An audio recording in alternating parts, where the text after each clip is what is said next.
اللهم صل على سيدنا ومولانا محمد۔ السلام علیکم ورحمۃ اللہ وبرکاتہ۔ دوستو، اللہ پاک کا احسان ہے، کرم ہے کہ خیر و عافیت کے ساتھ ہم مکے میں اپنے ہوٹل میں چیک ان ہم نے کر لیا ہے۔ بخیر و عافیت اللہ پاک نے ہمیں پہنچا دیا۔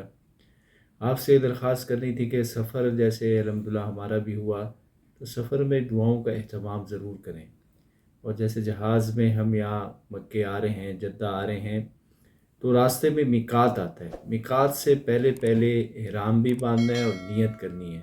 اگر کوئی شخص میقات سے پہلے احرام باندھنا اور نیت کرنا بھول گیا تو اس پہ دم پڑ جاتا ہے۔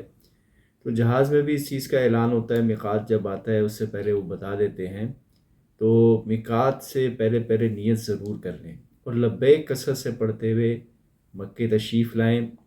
اب الحمدللہ ہمارا عمرے کا ارادہ ہے۔ آپ سے یہ بات شیئر کرنا چاہتا ہوں کہ اگر آپ حضرات فیملی کے ساتھ آئے ہیں، چھوٹے بچے آپ کے ساتھ ہیں، تو کیسے آسانی اور سہولت کے ساتھ عمرہ ادا کیا جا سکتا ہے، اس بارے میں تھوڑی سی آپ کو گفتگو کرتے ہیں۔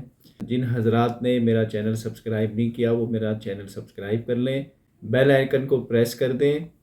اب میں آپ کو بتاتا ہوں کہ عمرہ کیسے آسانی اور عافیت سے ادا ہو سکتا ہے، ساتھ ساتھ انشاءاللہ تعالی ویڈیو آپ کے سامنے آتی رہے گی۔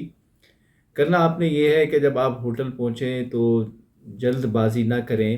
جلد بازی میں تھکے آ رہے جیسے انسان آتا ہے، جلد بازی میں اٹھ کے حرم چلا جاتا ہے تو اس سے پریشان ہو جاتا ہے۔ تو جلد بازی نہ کریں بلکہ آ کے آرام کر لیں، 2-3 گھنٹے سکون سے آرام کریں، اپنی تھکن اتاریں، فریش ہو کے اٹھیں۔ ایک کام تو آپ نے یہ کرنا ہے، فریش ہو کے اٹھیں پھر جائیں۔ اگر آپ کا کھانا ہوٹل میں ہے، پیکج میں شامل ہے تو ویل اینڈ گڈ، کھانا ہوٹل میں کھا لیں۔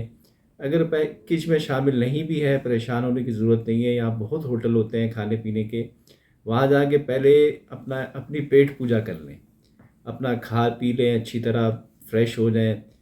جب کھانے سے فارغ ہو جائیں پھر آپ حرم کے اندر داخل ہوں، اور پھر نان اسٹاپ آپ آسانی کے ساتھ عمرہ کر سکتے ہیں۔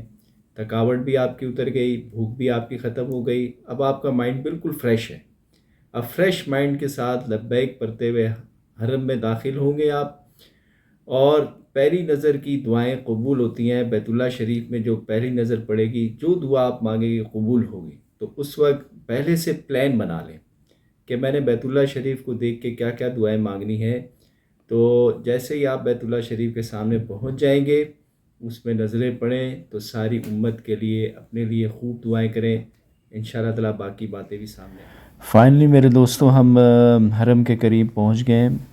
ہم اپنے ہوٹل سے جب حرم آتے ہیں تو ہمیں سب سے سامنے اور قریب ترین گیٹ باب عبدالعزیز پڑتا ہے، لیکن ہم باب فہد سے انٹر ہوں گے، 79 نمبر گیٹ ہے، کیونکہ ہم نے کھانا کھانا تھا تو اس طرف البیک ہے، تو البیک سے ہم نے کھانا کھایا۔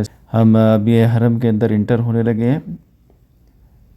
اچھا، مسجد الحرام میں انٹر ہوتے وقت سیدھا پاؤں داخل کرنا ہے اور بسم اللہ والصلاۃ والسلام علی رسول اللہ اللہم افتح لی ابواب رحمتک پڑھ کے داخل ہوں گے، اور جب تک مسجد میں اعتکاف کی، نفلی اعتکاف کی ہم نیت کر لیں۔ جیسے ہی حرم میں ہم داخل ہوئے، حرم کی ٹھنڈی ہوائیں ہمیں آئیں اور خوشبوئیں آئیں، اور کیا ہی منظر تھا، میں آپ کو بتا نہیں سکتا، الفاظ سے بیان کرنا مشکل ہے۔ اور جب آپ بیت اللہ شریف کے اندر مسجد حرام میں داخل ہو گئے، نظریں نیچی کرتے ہوئے ادب کے ساتھ، احترام کے ساتھ، محبت کے ساتھ آپ جائیں۔ حرم بہت ہی خوبصورت بنا ہوا ہے۔ اس کے بعد ہی ہم خانہ کعبہ کے قریب پہنچے۔ خانہ کعبہ پہ پہلی نظر پڑنے کے وقت دعائیں قبول ہوتی ہیں، جو دعائیں مانگیں گے آپ کی قبول ہوگی۔ تو خوب جو ہے ایک سائڈ پہ ہو کے اللہ جل شانہ کے حضور دعائیں مانگیں۔ اس کے بعد ہم نے طواف شروع کیا، طواف کے 7 چکر مکمل کیے۔ طواف کے بعد ہم نے مقام ابراہیم کے پیچھے 2 نفل پڑھے اور ملتزم پر دعا کی، آب زمزم پیا۔ اس کے بعد ہم نے تھوڑا سا آرام کیا۔